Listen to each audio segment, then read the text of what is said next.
warahmatullahi wabarakatuh. Halo semuanya, perkenalkan nama aku Tes Khalifa dari kelas 1E kelompok 7. Halo, perkenalkan nama saya Di Setiawan dari kelas 1E kelompok 7. Saya akan menjelaskan kenapa persepsi disebut sebagai inti komunikasi. Persepsi disebut sebagai inti komunikasi dikarenakan persepsi itu sendiri dapat didefinisikan sebagai menafsirkan, memberi makna, dan memilih objek yang kita rasakan melalui panca indera. Jika persepsi inti komunikasi di mana kita memiliki persepsi yang tidak akurat, maka tidak akan memungkinkan kita berkomunikasi secara efektif. Lalu dari persepsilah yang menentukan kita untuk memilih suatu pesan atau mengabaikan pesan lain. Kemudian di dalam persepsi inti komunikasi terdapat persepsi terhadap lingkungan fisik, yang dimana persepsi terhadap lingkungan fisik adalah persepsi yang sering mengecoh kita. Itulah yang disebut ilusi perseptual. Dalam persepsi ini kita menilai suatu benda tetapi kita tidak selalu sepakat. Contohnya seperti menyaksikan bagaimana tongkat lurus yang dimasukkan ke dalam bak air tampak membengkok. Dalam kondisi inilah yang mempengaruhi pandangan kita terhadap suatu benda tersebut menjadi berbeda. Begitu pula dengan persepsi orang lain mengenai hal yang ada di sekeliling yang mereka rasakan dengan panca indera, latar belakang pengalaman, budaya, dan suasana psikologis yang menjadi berbeda atas suatu objek. Kemudian ada juga persepsi sosial. Persepsi sosial adalah proses menangkap kejadian yang kita alami pada lingkungan. Dan setiap orang memiliki gambaran berbeda mengenai realitas di sekelilingnya. Ada beberapa prinsip penting mengenai persepsi sosial, yaitu yang pertama, persepsi berdasarkan pengalaman. Contohnya seperti bersendawa setelah makan bagi orang Indonesia itu tidak sopan. Akan tetapi, dalam pandangan orang Arab dianggap sebagai bentuk penghargaan atas makanan yang disaji. Yang kedua, persepsi bersifat selektif. Contohnya seperti pada tulisan yang ada di samping saya. Apa kalian menemukan keanehan pada ketiga kalimat tersebut? Jika tidak ada, maka bacalah dengan teliti sekarang. Jika kalian sudah menemukan, pasti terdapat suatu kata yang diulang seperti ke, itu, dan kita.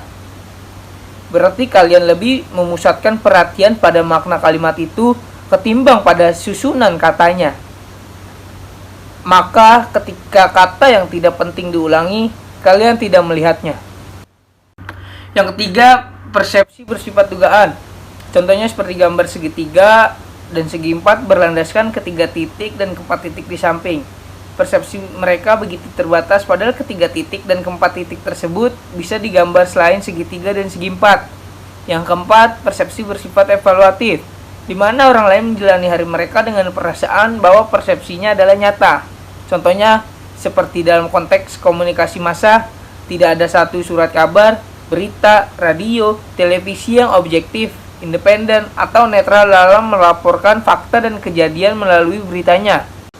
Dan yang terakhir, persepsi bersifat kontekstual, yaitu ketiadaan pola berarti, ketiadaan makna, atau berarti kebingungan karena terlalu banyak makna. Contohnya seperti kata Ayu berada di rumah sakit akan mempunyai makna yang berbeda apabila pemenggalan katanya berbeda, seperti Ayu berada di rumah sakit memiliki makna Ayu berada di rumah karena dia sedang sakit.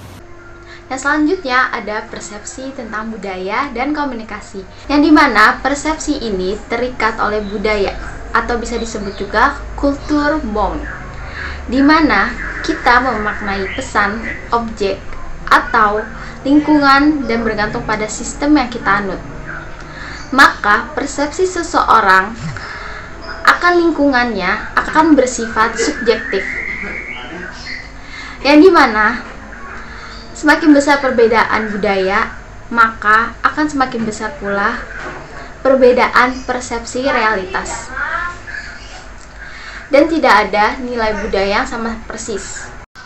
Menurut Larry Samovar dan Richard Porter, ada 6 unsur yang mempengaruhi persepsi ketika kita berkomunikasi. Yang pertama, kepercayaan, nilai, sikap, yaitu persepsi kita terhadap suatu peristiwa yang mempunyai ciri atau nilai tertentu atau tanpa bukti. Lalu, nilai yang mempunyai komponen evaluatif dari kepercayaan kita dan sikap kita untuk menanggapi atau menilai suatu objek. Yang kedua itu ada pandangan dunia, yang dimana orientasi budaya terhadap sesuatu yang berkaitan dengan kehidupan dengan sudut pandang yang berbeda terhadap realitas di sekeliling kita. Yang ketiga, ada organisasi sosial, yaitu yang kita masuki mempengaruhi kita dalam mempersepsikan dunia dan kehidupan ini, yang pada gilirannya mempengaruhi perilaku kita, baik berupa formal ataupun informal. Yang keempat, ada tabiat manusia, yaitu pandangan kita tentang siapa kita, bagaimana sifat atau watak kita. Juga mempengaruhi cara kita mempersepsi lingkungan fisik dan sosial kita. Yang kelima, ada orientasi kegiatan, yang dimana ada aspek yang mempengaruhi persepsi kita adalah pandangan kita tentang aktivitas. Yang terakhir itu ada persepsi tentang diri dan orang lain, dimana persepsi tentang diri kita akan mempengaruhi orang lain. Misalnya, keberhasilan individu adalah keberhasilan kelompok juga. Begitupun sebaliknya, kegagalan individu adalah kegagalan kelompok juga. Yang selanjutnya itu ada kekeliruan dan kegagalan persepsi. Salah satu penyebab dari kekeliruan dan kegagalan persepsi ini adalah asumsi atau pengharapan kita terhadap suatu hal. Adapun beberapa bentuk kekeliruan dan kegagalan persepsi tersebut adalah, yang pertama ada kesalahan atribusi. Kesalahan atribusi disebabkan oleh proses internal dalam diri kita untuk memahami penyebab perilaku orang lain dengan menggunakan sumber informasi. Misalnya,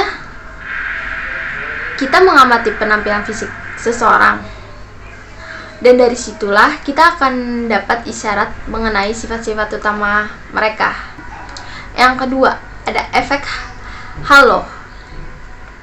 Kesalahan efek halo ini merujuk pada fakta bahwa begitu kita membentuk kesan menyeluruh mengenai seseorang, kesan yang menyeluruh ini cenderung menimbulkan efek yang kuat atas penilaian kita akan sifat-sifat yang spesifik. Yang ketiga, ada stereotip. Kesulitan komunikasi akan muncul dari penstereotipan, yakni penalaran orang-orang berdasarkan sedikit informasi dan membentuk asumsi mengenai mereka berdasarkan keanggotaan mereka dalam suatu kelompok melalui proses menempatkan orang-orang dan objek-objek ke dalam kategori yang dianggap sesuai daripada berdasarkan karakteristik individual mereka. Yang keempat itu ada prasangka. Prasangka ini memiliki sikap yang tidak adil terhadap seseorang atau suatu kelompok yang memiliki kekeliruan terhadap orang yang berbeda, dan prasangka ini identik dengan stereotip. Yang terakhir itu ada gegar budaya, yang dimana suatu ketidakmampuan menyesuaikan diri yang disebabkan ketidakmampuan seseorang untuk berinteraksi dengan lingkungan baru atau berubah dalam berbagai situasi. Segitu dulu video kita mengenai persepsi sebagai inti dari komunikasi. Bila ada salah kata mohon dimaafkan. Wabillahi taufiq wal hidayah. Wassalamualaikum warahmatullahi wabarakatuh.